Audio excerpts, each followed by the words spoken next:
Increment decrement operator की अगर बात की जाए तो इसका सिंबल सिंपल प्लस प्लस और माइनस माइनस होता है और ये पूरा एक यूनिट है। अब ऐसे बीच में गैप नहीं लिख सकते, दो ही सिंबल आते हैं, प्लस प्लस और माइनस माइनस, इंक्रीमेंट और डिक्रीमेंट। इसका काम है एक वेरिएबल की वैल्यू को एक से बढ़ाना या घटाना। अच्छा, ये ऑपरेटर केवल वेरिएबल पे यूज होता है, ऐसे 10 प्लस प्लस लिख दोगे, गलत है वो। तो to use this operator you must have a variable, और वेरिएबल भी किस टाइप का, केवल only 7 type of variables allowed है इसके लिए, int, byte, short, long, float, double, कैर।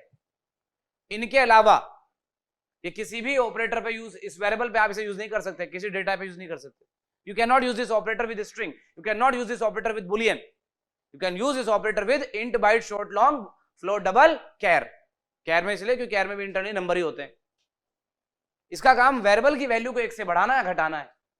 मान लीजिए एक वेरिएबल है, उसकी वैल्यू है 10 और तुम लिखे a प्लस प्लस, तो a की वैल्यू हो जाएगी 11। जिस वेरिएबल पे लग गया उसकी वैल्यू 1 से बढ़ जाती है। अब चाहे तुम इसे वेरिएबल के बाद लगाओगे तो कहेगा पोस्ट फिक्स, और वेरिएबल से पहले लगाओगे तो कहेगा प्री फिक्स। प्री मतलब वेरिएबल से पहले, पोस्ट मतलब वेरिएबल के बाद। बताओ a की वैल्यू क्या थी 10, a प्लस प्लस ने क्या कर दी वैल्यू बढ़ा के 11, तो a plus plus a is equal to a plus 1 के बराबर ही है। इसमें इंटरनली असाइनमेंट होता है, ये a की वैल्यू 1 से बढ़ाएगा, स्टोर भी करेगा a में, तो लेटेस्ट वैल्यू a की क्या आएगी, जैसे यहां पर a की वैल्यू 10 है तो प्लस प्लस a से क्या हो जाएगी a की वैल्यू 11। तो सिर्फ प्री फोक्स में क्या डिफरेंस है बताता हूं ना, थोड़ी देर में बताता हूं, लेकिन पहले ये समझ लो कि ऑपरेटर क्या है ये। वहीं अगर मैं एक वेरिएबल की वैल्यू पे माइनस लगाता हूं तो 9 आ जाएगा, चाहे मैं पोस्ट पे लगाऊं चाहे प्री पे, 9 तो आऊगा। इन बोथ केसेस इस a की वैल्यू माइनस से 9 हो जाएगी, चाहे ऐसे लिखो चाहे ऐसे लिखो। चेंजेस अलाउड नहीं है सर, ऐसे गैप नहीं दे सकते, डेटा भी नहीं लगा सकते। चलिए थोड़ा प्रैक्टिस हो जाए इस पे। पांचवा प्रोग्राम ये समझाने के लिए है पहले तो कि ये ऑपरेटर कितने टाइप के डेटा पे यूज हो सकता है। तो यहाँ पर मैंने जिन जिन पे यूज हो सकता है पे लगा दिया। जैसे इंट पे आप यूज कर सकते हैं, a प्लस प्लस से a की वैल्यू 12 से क्या हो जाएगी 13। बाइट पे कर सकते हैं, बाइट पे 12 से क्या हो जाएगी 13। शॉर्ट पे कर सकते हैं, शॉर्ट में 12 से क्या हो जाएगी 13। लॉन्ग पे कर सकते हैं, 12 से क्या हो जाएगी, तो ऊपर के 4 तो 13 हो गए। फ्लोट है इधर, ऑब्वियस बात है f लगाना पड़ेगा, 12.4 f। e प्लस प्लस हो जाएगी 13, 13.4। एक से बढ़ता है, पॉइंट एक से नहीं, एक से। 12.4 बनेगा 13.4, 12.4 बनेगा 13.4, डबल पे भी अलाउड है। और अगर एक कैरेक्टर पे लगा दो जिसमें h स्टोर है तो g प्लस प्लस से आ जाएगा i, क्योंकि h प्लस प्लस स्टोर है उसमें, तो एक कैरेक्टर आगे का मिल जाएगा, h के बाद i आता है। रन करा कर देखिए पहले तो 13 13 13 13.4 आई, समझ में आ गया। अब सुने, अब इंक्रीमेंट डिक्रीमेंट की बात करते हैं, इंडिविजुअली समझते हैं, ठीक है। ये तो समझ में आया कहां कहां यूज कर सकते हैं। अगर मैं सीधे यहाँ पर जैसे लिख देता हूँ 5 तो 5 प्रिंट हो जाएगा, लेकिन 5 प्लस प्लस एरर है। अब 5 प्लस प्लस नहीं लिख सकते सर, वेरिएबल पे लगाते हैं इसको, वो समझ में आ गया है। प्लस प्लस के बीच में गैप नहीं दे सकते, वो एक यूनिट था, ये भी क्लियर है। अब सुनिए नई बात, छठे प्रोग्राम के थ्रू। एक वेरिएबल है उसकी वैल्यू है 10, ये हमारा नेक्स्ट प्रोग्राम है, और उस पे मैंने लिखा a प्लस प्लस, a की वैल्यू 10 है, a प्लस प्लस लिखा। बताओ a की वैल्यू क्या होगी कि अगर एक वेरिएबल पे प्लस प्लस लगेगा तो वैल्यू बढ़ जाएगी, तो 11 आएगी। अगर एक वेरिएबल पे प्लस प्लस लग जाए, आ गया पीछे, दोनों तरफ मत लगा देना, एक तरफ लग, तो उसकी वैल्यू गारंटेड 1 से बढ़ जाएगी। क्योंकि जब तक ये बात नहीं क्लियर होगी ना तो आपको अगली बात समझ में नहीं आएगी। तो सर a प्लस प्लस लिखा ना मैंने, तो a की वैल्यू 11 आएगी, ये देख लीजिए 11 आया। प्रूफ करा रहा हूं सर सामने सामने, मैंने इसे कमेंट कर दिया, ये कमेंट है। अब ये लिखा प्लस प्लस है, तो अब a की वैल्यू क्या आएगी 11, एज आई टोल्ड यू। अब डिफरेंस क्या रहा ये बताता हूं ना, डिफरेंस बताता हूं, बोला मैंने। लेकिन इतना तो समझिए कि अगर प्लस प्लस किसी लग जाए वेरिएबल पे तो उसका वैल्यू बढ़ता है, उसका वैल्यू तो बढ़ेगा ही भाई, उस पे लगाएं प्लस प्लस, उसका वैल्यू ना बढ़े। 11 अभी भी आ रहा है, जिसपे वेरिएबल पे प्लस प्लस लगा उसका वैल्यू ना बढ़े, माइनस माइनस जिस पे लगा उसका ना घटे, तो क्या फायदा लगा के उसको। तो यस इट वर्क्स। अब इतनी बात समझ में आ गई है तो एक क्वेश्चन पूछता हूं। क्वेश्चन ये है कि इस बार b भी है और मैं लिखा b बराबर a प्लस प्लस, तो बताओ a की वैल्यू क्या होगी। a की वैल्यू पूछा, b का नहीं। b है, b भी है, बट a बताओ। a प्लस प्लस किस पे लगा, प्लस किस पे लगा, a पे कि b पे। 11 आएगा। एक बात समझ लो, प्लस प्लस जिस पे लगेगा उसका वैल्यू बढ़ेगा। b भी छोड़ो, b की बात ही नहीं हो रही। b की कौन बात कर रहा है, b की बात नहीं, b की बात बताएंगे हम, लेकिन पहले ये तो समझो। अभी तो प्लस प्लस नहीं समझ में आ रहा, बी की बात बाद में आएगी। ए का वैल्यू बता, ए का वैल्यू क्या होगा, प्लस प्लस होगा, बढ़ेगा भाई, डाउट क्यों रखना, डाउट मत रखिए, क्लियर कर दीजिए सब कुछ। सर मैं ऐसे लिखूं ना तब भी ए की वैल्यू 11 आएगी, और मैं ऐसे लिखूंगा ना तब भी ए की वैल्यू 11 आएगी। अभी भी 11 आ रहा है, देख लो, बी का बता रहा ना। अब सुनिए फर्क, तो फिर अब फर्क क्या रहा फिर, जब इन दोनों को मैं कोई सेम ही आ रहा है दोनों केस में, तो फर्क क्या, अब फर्क समझना।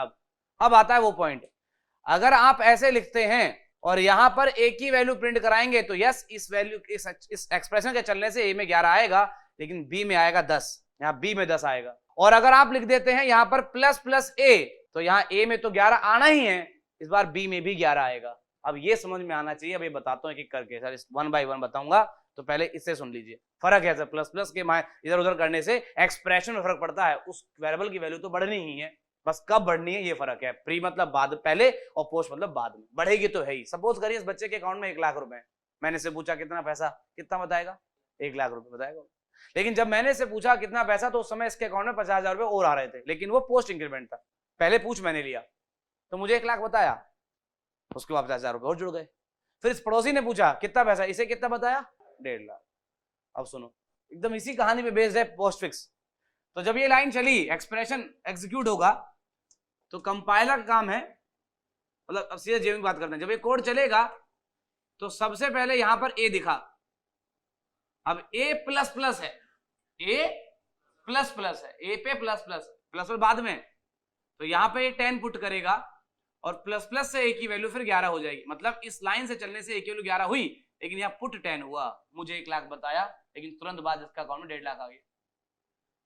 तो बी जब स्टोर करेगा तो उस समय एक्सप्रेशन के हिसाब से बी मतलब मैं, तो मुझे कितना बता रहा है, क्योंकि मैंने पहले पूछ लिया, मतलब वहां पे एक्सप्रेशन में 10 रखा गया, फिर वैल्यू 11 हुई, तो ए में तो 11 हुई, बट बी में पोस्ट इंक्रीमेंट के कारण बी की वैल्यू 10 हो पाई, इंक्रीमेंट बाद में हुआ है, उस समय वैल्यू 10 थी, तो 10 ऐसे होता है। अब जब आपसे क्वेश्चन पूछा जाए इस तरह का, तो आपको ऐसे सॉल्व करना है। Please try to understand the procedure समझ में आया तो ठीक है। तो इस लाइन के चलने से ऐसे होता है सर, आप ऐसे हाईलाइट कर लेना, जैसे ये है, तो यहाँ पे ए की वैल्यू 10 रखो और फिर इंक्रीमेंट कर दो, तो रखा 10 है तो बी में 10 आ गया, और ए में तो 11 आया ही है सॉल्व करने से। तो इस वजह से जब इसको रन कराया तो 11 ए में और बी में 10 आया। चलिए देख भी लिया प्रैक्टिकल। तो मैंने इसे कर दिया कमेंट और लिखा बी बराबर प्लस प्लस ए। अब ये कुछ ऐसे है जैसे मैंने इससे पूछा कितना पैसा है, इतना कहा रुको सर पैसा और भी आ रहा है, एक ही बार बताऊं, मैंने पूछा कितना पैसा है, कहा रुको सर, पहले इंक्रीमेंट करा, फिर रखा 1.5 लाख, फिर मेरे को 1.5 लाख बताइए, क्यों, क्योंकि इंक्रीमेंट पहले हुआ। अगर प्लस प्लस का सिंबल पहले लगा है तो एक्सप्रेशन ऐसे सॉल्व होता है बेटा। तो अब क्या कंट्रोल आया, अब क्योंकि यहाँ प्लस प्लस पहले है तो पहले इंक्रीमेंट करो फिर 11 पुट करो, तो बी में क्या आएगा 11, ए में तो 11 आना ही था दोनों केस में। इज दैट इजी, सॉल्व करते हैं। तो जी हाँ 11 11 आ रहा है। सुनो अब मैंने इसको भी कमेंट कर दिया और इस बार पूछा b is equal to a plus plus minus a, बता दो। चलो इस एक्सप्रेशन से a और b दोनों की वैल्यू बतानी है। अब ध्यान सुनना, इसका सही आंसर है 11 माइनस 1, ऐसे हाईलाइट कर लेंगे। अब एक्सप्रेशन के हिसाब से ये a प्लस प्लस है और ये a है। अब वैल्यू पुट करते चलो ना लेफ्ट टू राइट। अब यहां पे पहले a है कि प्लस प्लस है, तो 10 लिख दो, 10 लिख के प्लस प्लस से 11 कर दो, हो गई ना इससे 11 वैल्यू, तो यहां 11 रखो। अभी तो 11 हुई है, यहां 10 का रखा सर, वो पहले 1 लाख बताया फिर 1.5 लाख बता रहा है, वही तो हो रहा है, क्योंकि यहां 1.5 लाख हो चुका था ना। यहां 10 इसलिए रखा क्योंकि प्री इंक्रीमेंट नहीं था, पोस्ट था। तो ए में 10 प्लस प्लस से 11, तो आगे 11, तो 10 माइनस 11 क्या होता है -1, तो बी में क्या आया -1 और ए में 11 था। स्टेप समझ में आ रहे कैसे करना सॉल्व, ये रन करा के दिखा रहा हूं। 11 -1 as expected, is that clear, that's great. सुनिए अगला क्वेश्चन, b बराबर a plus plus minus a plus a से पहले माइनस माइनस, इसका आंसर बताएं। ए और बी दोनों बताओ। तो ऐसे करना है, यहां पे ऐसे हाईलाइट कर लो, ये ऐसे है। अब लेफ्ट राइट चलो ना सर, सिंपल, ये a की वैल्यू 10 प्लस प्लस से 11, तो यहाँ पे 11 रखेंगे ना भाई, -11 हो गया, फिर प्लस। अब माइनस माइनस से 10 हो गया, यहाँ 10 रख दो। ऐसे पुट करने में क्या दिक्कत है, कोई दिक्कत नहीं। अब सॉल्व करो ना, 10 माइनस 11 प्लस 10 कितना होता है, ये -1 हो गया प्लस 10 हो गया और ये हो जाएगा 9। तो ए में 10 बी में 9, 10 9 is the right answer. Run कराता हूं, 10 9 इजी।